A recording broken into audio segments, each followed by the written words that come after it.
Guru, hoje existem os laboratórios do sono, onde a medicina pesquisa a fisiologia do sono. E os sonhos fazem parte disso. Vocês sabem que os sonhos podem ter múltiplas abordagens. A abordagem da psicanálise, você pode ter uma abordagem ocultista, uma abordagem xamânica, todas complementares, né? Agora, a abordagem da medicina hoje vai entender as ondas cerebrais, os ciclos do sono, que ocorrem a cada 1h30, né? Então, quando a gente está sonhando, e todas as pessoas sonham, mas nem tudo a gente lembra, porque como o sonho é virtual, o cérebro descarrega aquelas imagens e quando ele vai fazer outra, ele apaga aquelas, que é tudo no plano virtual, não é algo objetivo.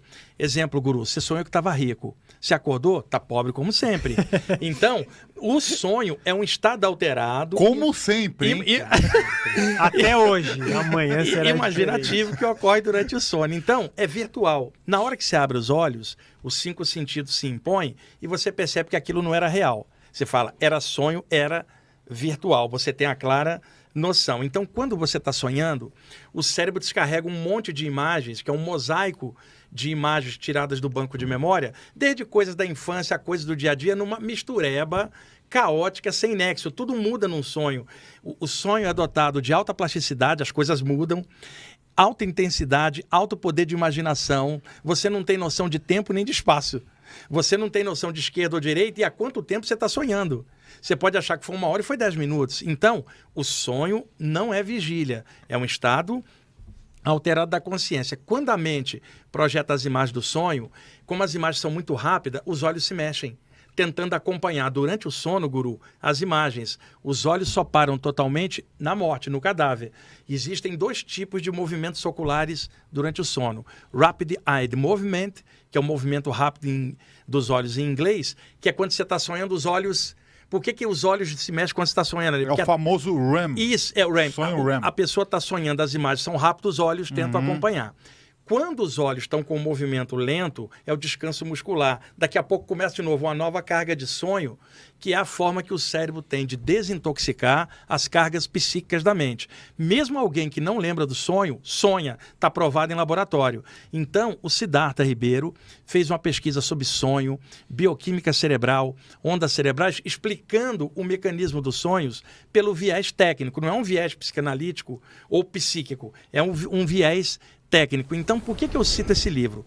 Porque muita gente quer saber a diferença de um sonho para uma saída do corpo. Sim. Daí eu falo, mas a pessoa não sabe direito nem o que é um sonho. Então tem que entender. Por isso, alguém que tem essa dúvida, por favor, vira para cá ou vira para mim aqui? O Oráculo da Noite, do Siddhartha Ribeiro, Companhia das Letras, não ganho comissão para estar dando no livro, estou dando uma dica.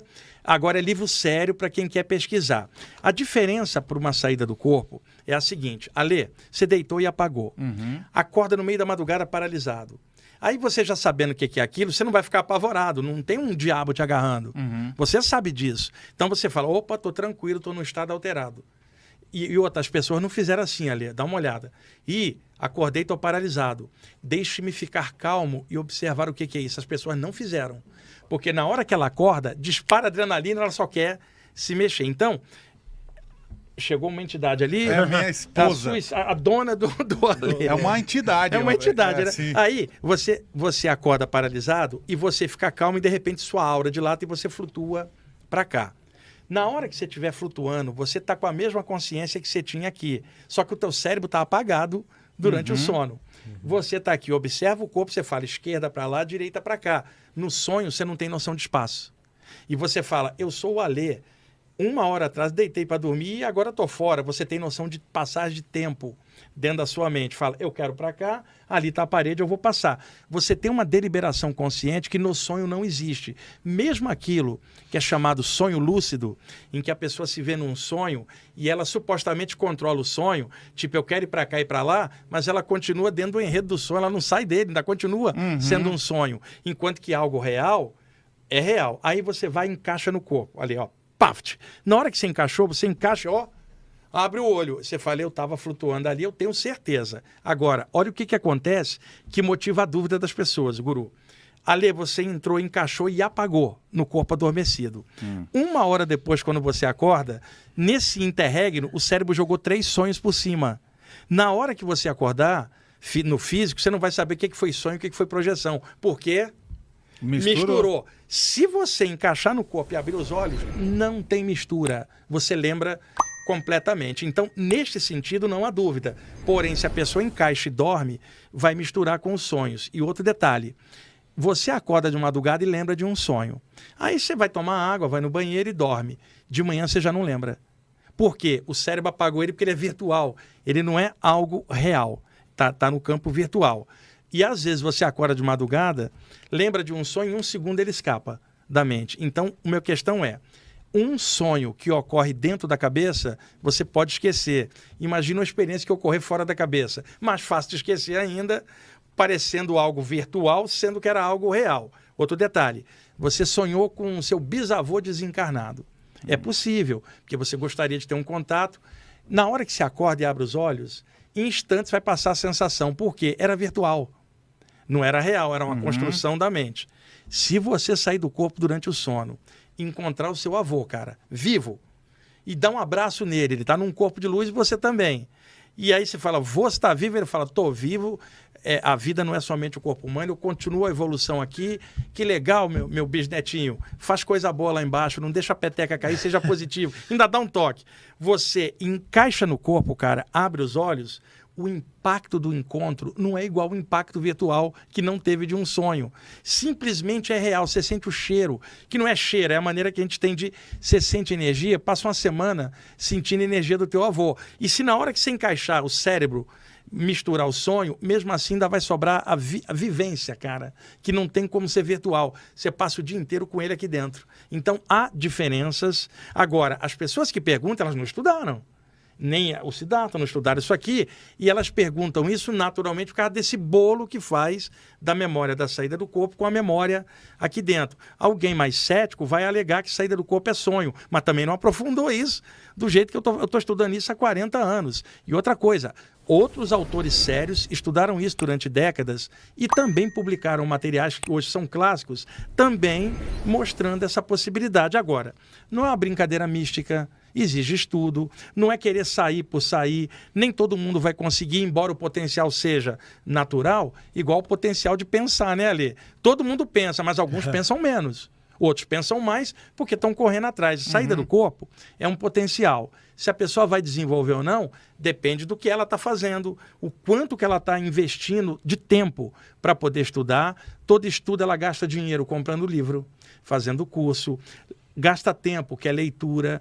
Hoje, eu procuro utilizar o termo experiência fora do corpo, que eu acho que o próprio título já diz a que vem, né? Mas existem muitos nomes para esse fenômeno, é mais normal do que se pensa, e eu comecei a ter isso com 15 anos, no Rio de Janeiro, numa época que não tinha literatura sobre o tema. Eu não tinha com quem conversar. Eu acordava, tinha sensações de paralisia do sono, não conseguia me mexer. Muitas vezes a sensação de que eu estava crescendo, na época eu não sabia, ali, era a aura dilatando, né, o campo energético, e eu não tinha ninguém com quem conversar, cara. Aí eu comecei a me ver durante o sono, sem saber como estava acontecendo.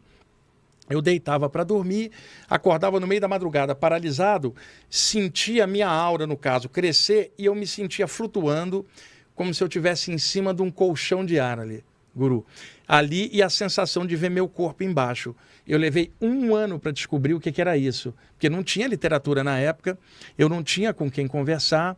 Aí eu achei um livro chamado Projeção do Corpo Astral, da editora Pensamento.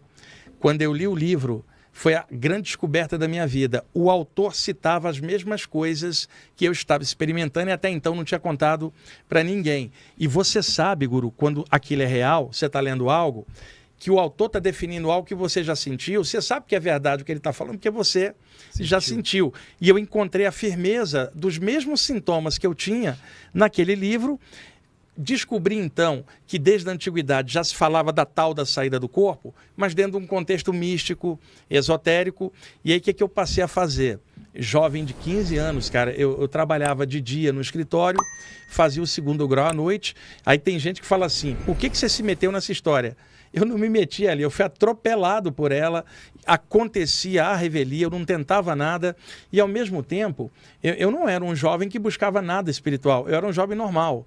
Eu comecei a buscar a parte espiritual para entender o que estava rolando comigo. E eu ia ao cinema, praia, namorava, jogava futebol. Um cara absolutamente normal, gostando de hard rock e rock progressivo da década de 70, né? Eu estou contando isso para as pessoas verem a naturalidade. Eu não estava no Himalaia, não estava na pirâmide, eu estava em casa, no Rio de Janeiro, cara, um calor danado, e durante o sono eu experimentava essas sensações. Aí eu comecei a vasculhar os sebos do Rio de Janeiro. Eu ganhava pouco no escritório, tentando procurar literatura que, de alguma forma, dissesse para mim o que estava acontecendo, além daquele livro que eu li. Eu vasculhava as livrarias. Vocês não têm ideia como era naquela época.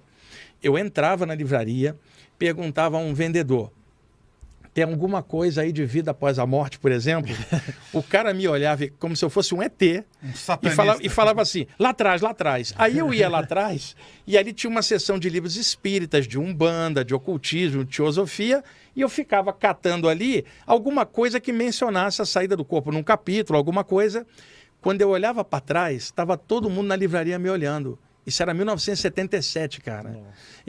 Não tinha com quem falar, né? Meus amigos com os quais eu falava achavam que eu estava pirando. Tinha um amigo que falava assim, essa erva que você está fumando é da boa.